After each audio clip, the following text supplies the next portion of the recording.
But I digress, folks.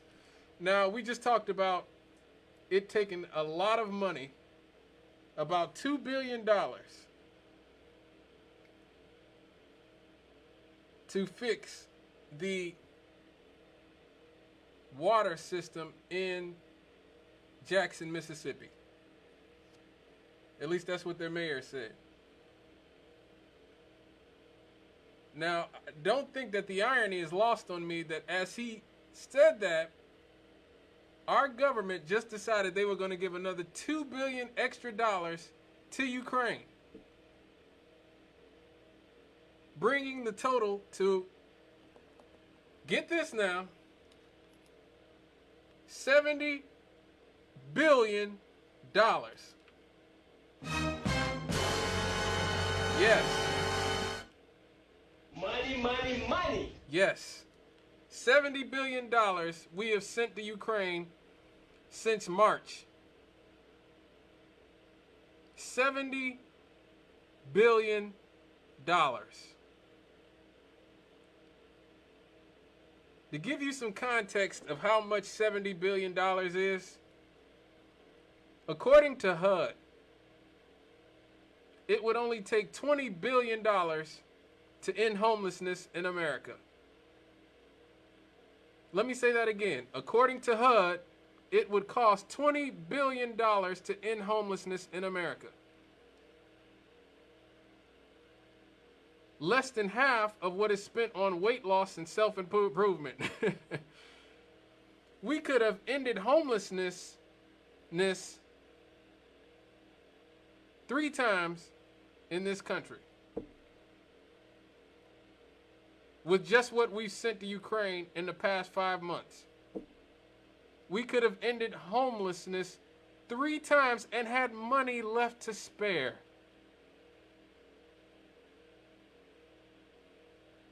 With what we've sent Ukraine in the past 5 months. It would take $2 billion to fix the pipes in Jackson, Mississippi. So we could have fixed Jackson, Mississippi's pipes 35 times with what we've sent to Ukraine in the last 5 months. It would have only cost $216 million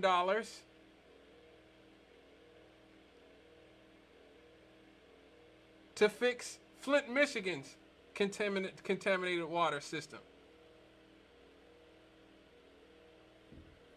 Just $216 million.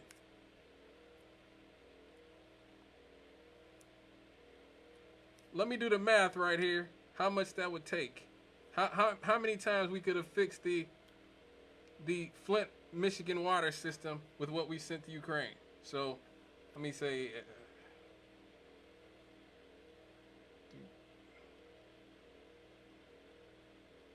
a lot. We could have fixed it a lot by then.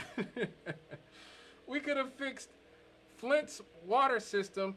We could have ended homelessness in America.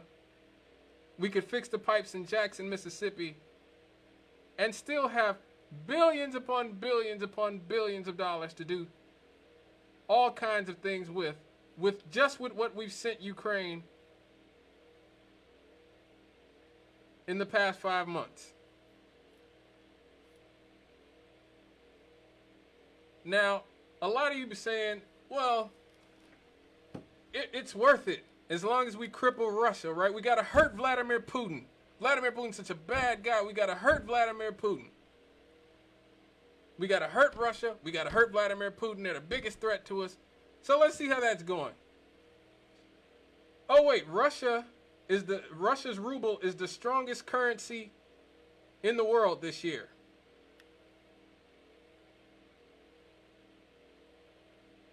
Even as Russia, at the beginning of March, marked a historic default on its debt, their currency still continued to gain strength. As of June, the ruble had jumped 45% against the US dollar, with $1 equaling 53 rubles as of June. So we've completely failed. Russia's economy's on fire. And not only that, Russia and China are now brewing up a challenger to the US dollar. Constant suffering from. Because the US dollar is the world's reserve currency, that allows us to have the leeway to do lots of things. Currently, 70% of the world's oil exchanges are done in dollars. So now Russia and China are brewing up a new reserve currency with the other BRICS countries. Now, what are the BRICS countries? The BRICS countries, it's an acronym for Brazil, Russia, India, China, and Spain. They're the emerging economies, and they are getting together to start a new currency so that they will not have to essentially take what the U.S. gives them anymore. So much for making Vladimir Putin a pariah, right? With our $70 billion that could have been spent on things here in this country. And oh wait, let's see how the Africans are treating this. What they have to say. They're siding with Vladimir Putin and Russia in this conflict.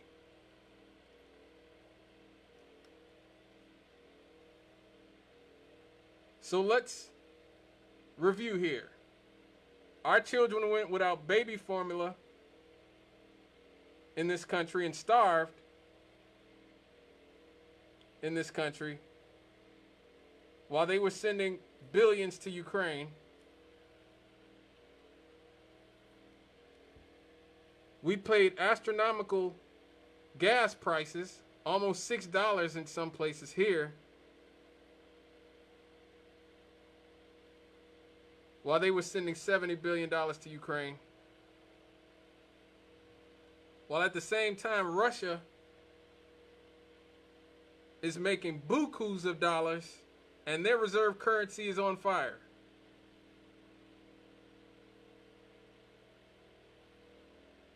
And these are the people they want us to vote for. They want us to continue to vote for the people who think that it's okay to send enough money to end homelessness 3 times in this country, to fix Jackson, Mississippi's pipes 35 times, over to a foreign country for a proxy war that the United States has known was coming for decades if they continued to antagonize and poke the Russian bear.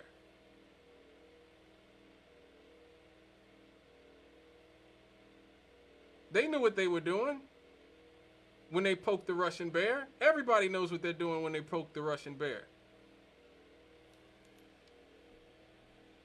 Joe Biden himself said in the 90s that they were poking the Russian bear by continuing to move NATO eastward. Joe Biden said this himself, so he knew what was happening. And now the Africans are siding overwhelmingly with the Russians. I wonder why. In 2019, Vladimir Putin welcomed 43 African leaders to the inaugural Russia-African Summit, a higher turnout than Britain or France attracted with similar shindigs. A bash at the Sochi, in Sochi, the Russian president lambasted the West for how it imposed political and other conditions on African countries, a reference to chiding about human rights. Mr. Putin said, "We have a lot to offer our African friends." So he's not going to force the Africans to support sodomy and all the other stuff that, Obama tried to force the Ugandans and all those other people do. Trying to force Western values on the Africans after colonizing these people for hundreds of years. Massacring by the millions, as we just talked about what Queen Elizabeth and her folks did in Kenya and all these other countries. And so now the U.S. is taking literally food out of our babies' mouths to send it to a proxy war that they started by 30 years of antagonism, with Russia. I'm just saying, folks, it's time for a change. I'll be back to wrap up after this.